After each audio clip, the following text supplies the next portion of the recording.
Welcome to your own channel road to history. आज के इस वीडियो में जो एनसीईआरटी के क्लास 6 का मैं सीरीज चला रहा हूँ उस पर बात करूँगा। जो उसका चैप्टर 11 है, नए साम्राज्य नए राज्य, तो उस पर चर्चा करूँगा। बेसिकली उसमें कई चीज़ों की चर्चा है, खास करके प्रशस्तियों के बारे में, वंशावली के बारे में, हर्षवर्धन के बारे में, समुद्रगुप्त के बारे में, चंद्रगुप्त, विक्रमादित्य के बारे में। तो इन सारी चीज़ों पर हम विचार करेंगे। इसमें सबसे पहले अगर हम बात करें प्रशस्ति के बारे में, तो प्रशस्ति होती क्या है? प्रशस्ति प्रशंसा करने को कहते हैं और विभिन्न राजकवियों के द्वारा या अधिकारियों के द्वारा प्राचीन काल में प्रशंसा की जाती थी राजाओं की, उसे ही प्रशस्ति कहा गया है। इस प्रशस्ति के श्रेणी में जो सर्वप्रमुख है वो इलाहाबाद प्रशस्ति है, जो समुद्रगुप्त के बारे में बतलाता है। यह मुख्य रूप से अशोक का पहले एक स्तंभ लेख था, उसी पर उत्कीर्ण किया गया है। हरिसेन जो उसके राज दरबारी कवि थे, उन्होंने इसको लिखा है, संस्कृत भाषा में लिखी गई है। इसमें समुद्रगुप्त के जो विजय अभियान हैं या उनकी तारीफ की गई है, कई तरह से लंबे लंबे वाक्य लिखे गए हैं। उसमें सुंदरता का उनके बखान है कि किस तरह से जो विभिन्न हथियार हैं, उनके जो घाव लगे हैं, उनके जो निशान पड़े हैं उसके शरीर पर, उससे वो कितना सुंदर लगता है, कितना दिव्य लगता है, ये भी बताया गया है। ये भी बताया गया है कि आर्यावर्त के 9 राज्यों को पराजित करता है और अपने साम्राज्य में मिला लेता है। दूसरी सूचना ये मिलती है कि दक्षिणापथ के 12 राजाओं को पराजित करता है और पराजित करने के बाद फिर से उनको शासन करने के लिए अधिकार दे देता है। वो एक तरह से समर्पण कर देते हैं और समुद्रगुप्त का वर्चस्व मानने को तैयार हो जाते हैं।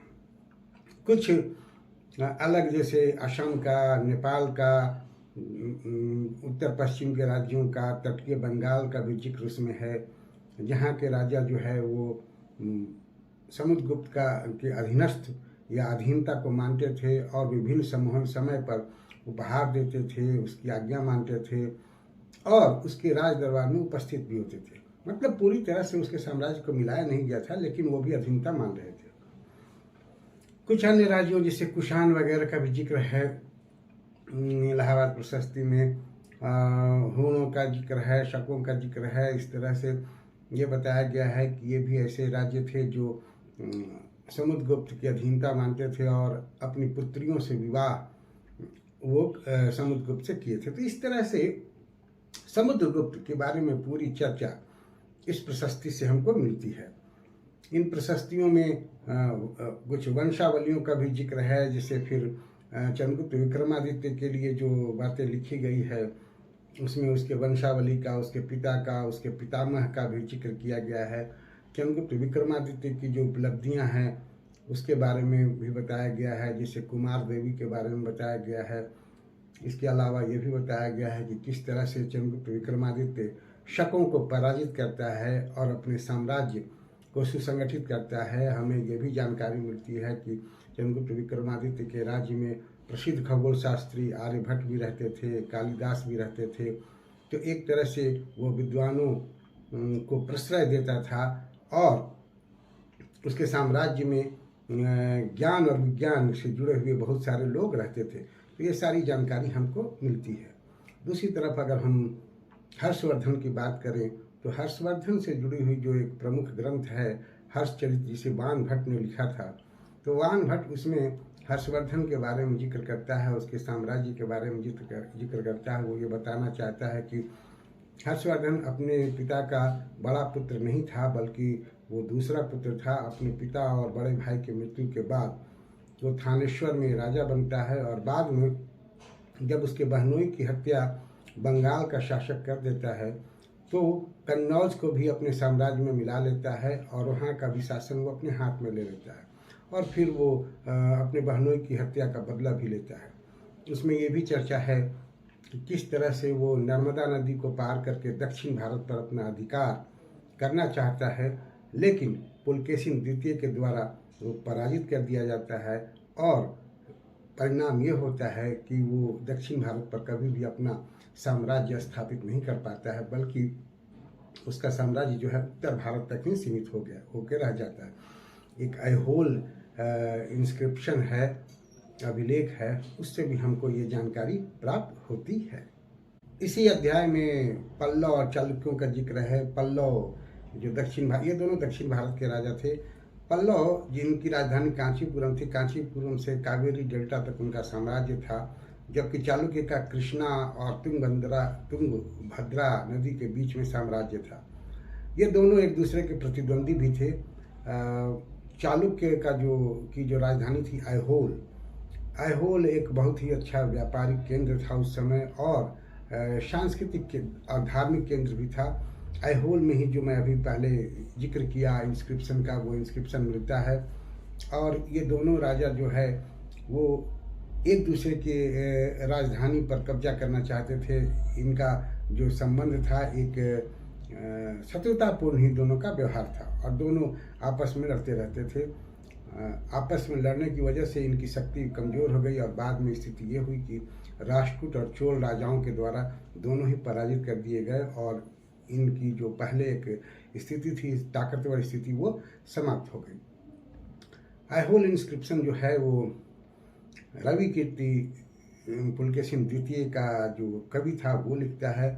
वो उसके बारे में, उसके 4 पुस्तों के बारे में चर्चा करता है। पुलकेशिन द्वितीय के 4 पुस्त जो पहले थे उसकी चर्चा करता है, और इसी ऐहोल इंस्क्रिप्शन में वो हर्षवर्धन की भी चर्चा करता है, जिसकी चर्चा मैंने पहले की है कि किस तरह से हर्षवर्धन को पुलकेशिन द्वितीय पराजित करता है। अब इन राज्यों के, और खास करके जो गुप्ता पीरियड है या उसके बाद के राज्यों के प्रशासन की अगर हम चर्चा करें, तो नॉर्मली राजतंत्र है तो प्रशासनिक व्यवस्था राजतंत्र के जैसी ही थी। जो आमदनी का मुख्य स्रोत था वो भूमि कर था, भूमि कर से ही राजा को आमदनी होती थी, और भी व्यापार वगैरह से आमदनी होती थी, लेकिन इस चैप्टर में उसकी चर्चा नहीं की गई है। प्रशासनिक पदाधिकारी जो होते थे वो राजा की सहायता करते थे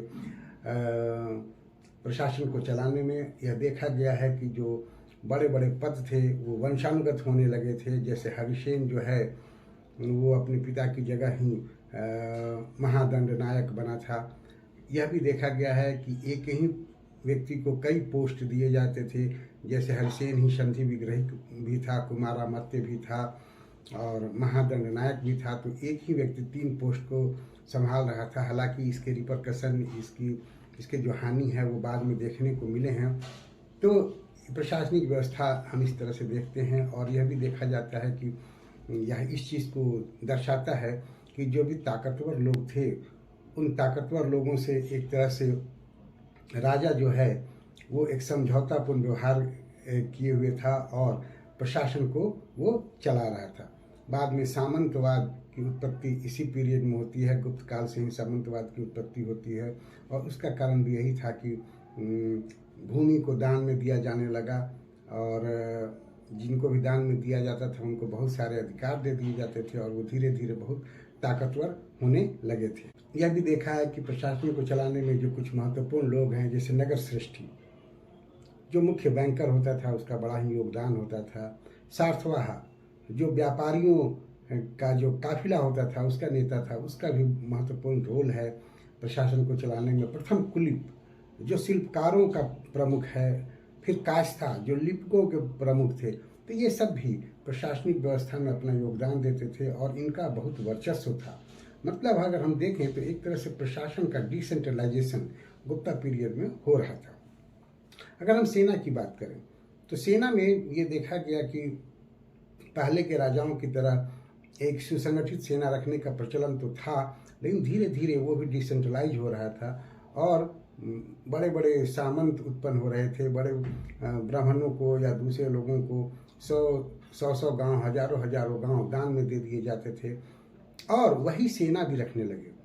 राजा को जब जरूरत पड़ती थी सहायता की, तो या कोई युद्ध होता था, तो ये सामंत अपनी सेना से राजा की मदद करते थे, और राजा उनके सेना को नेतृत्व करके युद्ध करता था। लेकिन कई बार इसके बुरे परिणाम भी हुए हैं कि कुछ सामंत जो है वो ताकतवर हो गए हैं, और वो राजा का ही विरोध करने लगे हैं। इससे जो राज्य शक्ति है वो कमज़ोर होते नज़र आ रही थी। और यही एक कारण भी है कि बाद में हम सामंती व्यवस्था के विकसित होने को देखते हैं। सामंती व्यवस्था जो है वो मजबूत हो जाती है।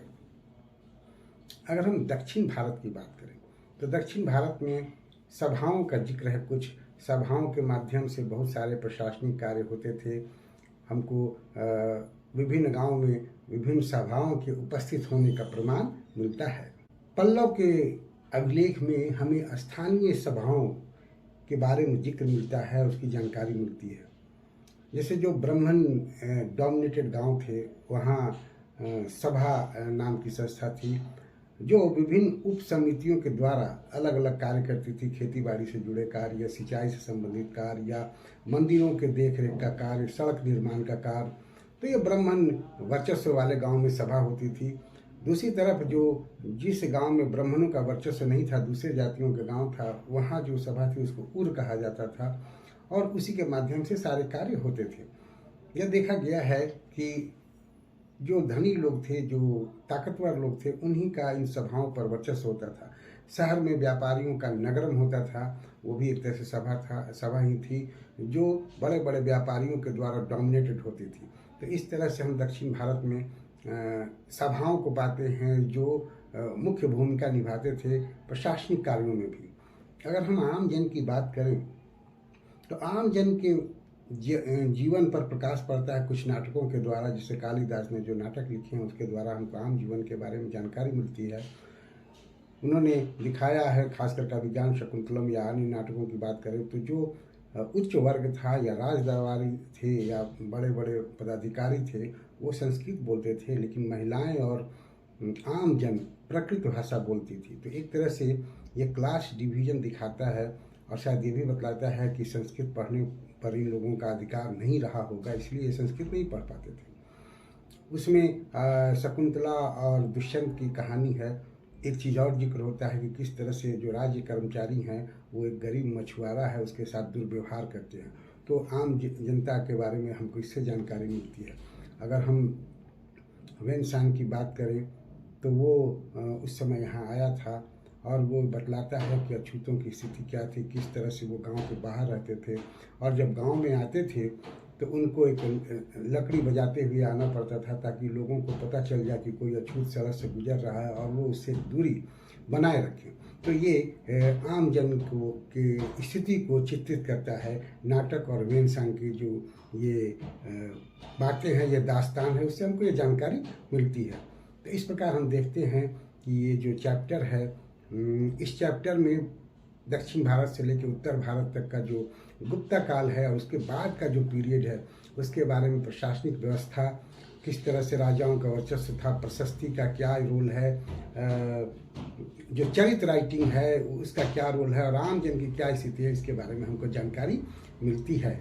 उम्मीद है कि आप लोग को अच्छा लगेगा। अच्छा लगे तो आप देखें, अपने दोस्तों को बताएं, वो भी देखें और मेरे चैनल को सब्सक्राइब करें। हम फिर से अगले चैप्टर के साथ आपके सामने उपस्थित होंगे। Thank you for watching me. See you again with a new chapter.